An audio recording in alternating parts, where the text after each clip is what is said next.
खाली हाथ। अधिकतम लोग असफल मरते हैं।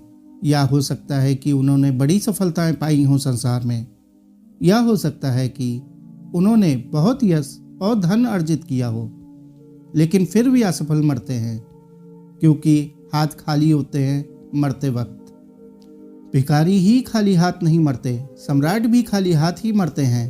तो फिर यह सारी जिंदगी का श्रम कहाँ गया? अगर सारे जीवन का श्रम भी संपदा बन पाया और भीतर एक पूर्णता न ला पाया, तो क्या हम रेत पर महल बनाते रहे, या पानी पर लकीरें खींचते रहे, या सपने देखते रहे और समय गंवाते रहे? क्या है इस दौड़ की सारी निसफलता? क्या है? एक छोटी सी कहानी मुझे स्मरण आती है। एक महल के द्वार पर बहुत भीड़ लगी हुई थी और भीड़ बढ़ती ही जा रही थी और दोपहर से भीड़ बढ़नी शुरू हुई थी। अब सांझ होने आ गई। सारा गांव ही करीब करीब उस द्वार पर इकट्ठा हो गया था। क्या हो गया था उस द्वार पर? राजमहल के एक छोटी सी घटना हो गई थी, और घटना ऐसी बेबूझ थी कि जिसने भी सुना वह वहीं खड़ा होकर देखता रह गया।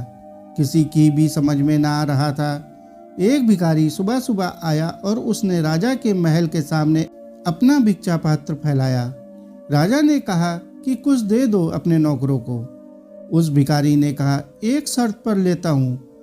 यह भिक्षा पात्र उसी शर्त पर कोई चीज स्वीकार करता है जब वह वचन दिया जाए कि आप मेरे भिक्षा पात्र को पूरा भर देंगे, तभी मैं कुछ लेता हूँ।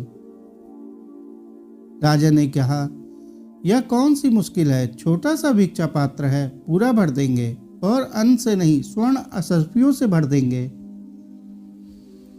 भिक्षुक ने कहा, और एक बार सोच लें, पीछे पछताना न पड़े, क्योंकि इस भिक्षा पात्र को लेकर मैं और द्वारों पर भी गया हूँ और ना मालूम कितने लोगों ने यह वचन दिया था कि वे इसे पूरा भर देंगे, लेकिन वे इसे पूरा नहीं भर पाए और बाद में उन्हें क्षमा मांगनी पड़ी।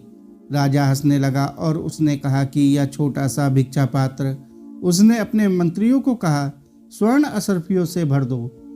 यही घटना हो गई थी। राजा स्वर्ण असरफिया डालता चला गया था। भिक्षा पात्र कुछ ऐसा था कि भरता ही नहीं था। सारा गांव द्वार पर इकट्ठा हो गया था देखने। किसी की समझ में भी कुछ न पड़ता था कि क्या हो रहा है। राजा का खजाना चुक गया।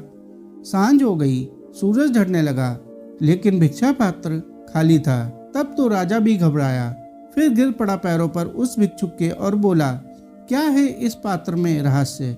क्या है जादू? भरता क्यों नहीं? उस भिखारी ने कहा, कोई जादू नहीं है, कोई रहस्य नहीं है, बड़ी सीधी सी बात है। एक मरघट से निकलते हुए एक आदमी की खोपड़ी मिल गई, उससे ही मैंने भिक्षा पात्र को बना लिया। और आदमी की खोपड़ी कभी भी किसी चीज से भरती नहीं है, इसलिए यह भी कभी नहीं भरता है।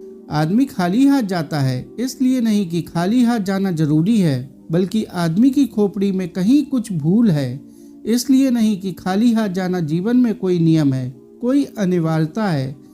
नहीं, जीवन में भरे हाथों भी जाया जा सकता है, और कुछ लोग गए हैं, और जो भी जाना चाहे वह भी भरे हाथों से जा सकता है। लेकिन आदमी की खोपड़ी में कुछ भूल है, और इसलिए भरते हैं बहुत, पर भर नहीं पाता, हाथ खाली रह जाता है। साथियों, कहानी को अंत तक सुनने के लिए आपका बहुत बहुत शुक्रिया। कहानी अच्छी लगी हो तो कहानी को लाइक और चैनल को सब्सक्राइब कर लें। धन्यवाद।